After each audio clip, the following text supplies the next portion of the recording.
Meanwhile, Israel is vowing to retaliate against Iran after Tehran's weekend drone and missile attack. Israeli Prime Minister Benjamin Netanyahu's war cabinet is expected to meet today for more discussions on its retaliation in response. But Iranian President Reza is warning that any action against Iranian interests will be met with a, quote, severe, widespread, and painful response.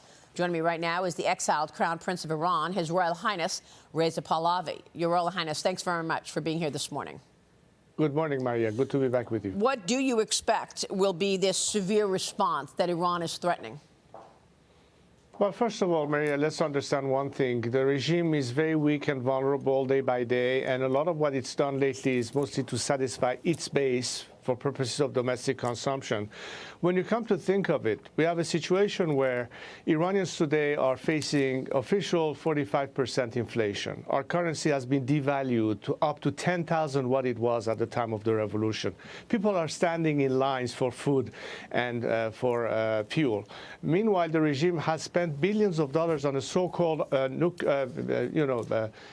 missile arsenals, and all of it has gone to waste. And people are asking, why are we doing this? Why is Iran today selling cheap oil to China and the people are still starving? So these are all games to detract attention from what the focus should be on, which is the people of Iran itself. And of course, the regime is trying to avoid that.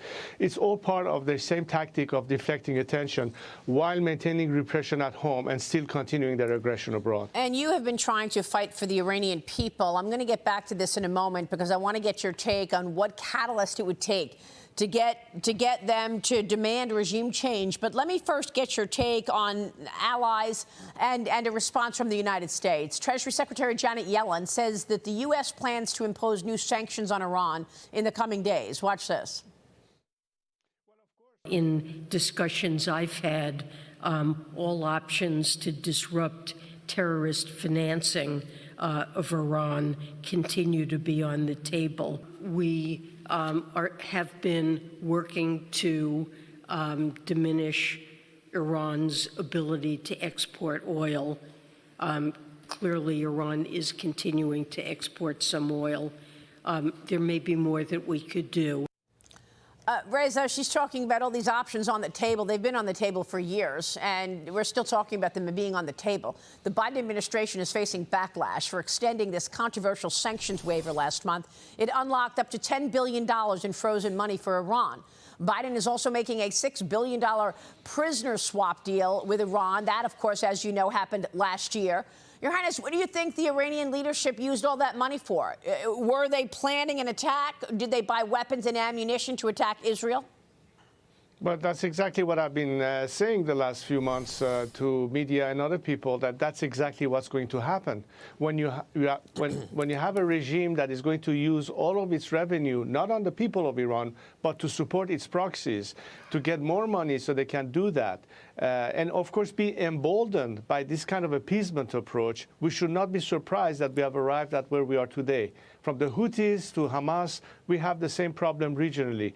This is not an exception. This is actually the behavior of a regime that from the very beginning had only one ambition, is to export its ideology, which is why I've been always saying that an expectation of behavior change has been the biggest flaw in Western countries' foreign policy vis-a-vis this regime and how to deal with it. The time, therefore, has come to understand that to put an ultimate end to the problem has to do with the disappearance of this regime. This actually is the ask of the Iranian people who are fed up with this system. Right. And I believe that by bringing additional pressure, it will facilitate that process of change.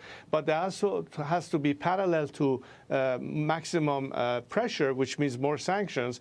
There also has to be a parallel policy of maximum support to the people of Iran. You really need the U.S. then to work with the people of Iran. I mean, look, let's talk about the path forward, because you want to tap into the people. What do you believe will be the catalyst that is needed, if not this? Because, look, we've talked before. Women stood up. They rose up after the murder of a wonderful young woman. And look where we are. they're still facing this incredible pushback and domination from the regime. So is there a catalyst that you see that is needed to encourage the people of Iran to stand up, to begin a countrywide demand for regime change? Well, the demand is already there, but how do we get to that point? I think there are three basic and important components. The element of pressure from within can ultimately be a nationwide labor strikes, which brings paralysis to the system. And it's the least costly way to the nation to do that, provided that they have adequate support. This is where the foreign component comes in. If there is a direct policy of maximum support to the people in various ways, it could be internet access, it could be funding labor strikes, and so on and so forth, that will create the impetus. But most importantly, when a strong message of leadership emanates from the outside world, it sends also a very strong message to elements that want out, that want to defect, that want to peel away from the regime. They need to have hope that beyond this regime, it's going to be a stable scenario. We're not talking about crisis. We're not talking about anarchy.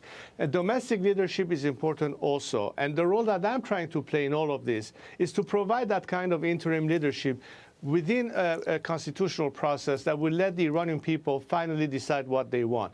We need to work with leaders around the world, with leaders within Iran, to bring about this alternative in a concrete way. And when this alternative becomes more concrete for the nation, then they will be more comfortable in committing ultimately to an uprising and finally putting an end to this regime. But as you say, the uprising needs a partner in the White House, needs, sanctions to be there, ultimate pressure to be there. I mean, give us your take on what has taken place throughout the Middle East in terms of Middle Eastern countries being forced to take a side. Under the Trump administration, the Abraham Accords was actually one area that people believed was the beginning of real peace that we could have seen throughout the Middle East. Do you see Middle Eastern countries now being forced to take a side after Iran's direct hit or attempted hit on Israel? Well, I think there has been a growing frustration in the region for the lack of action, or better say weakness, emanating from the West, and particularly from the United States.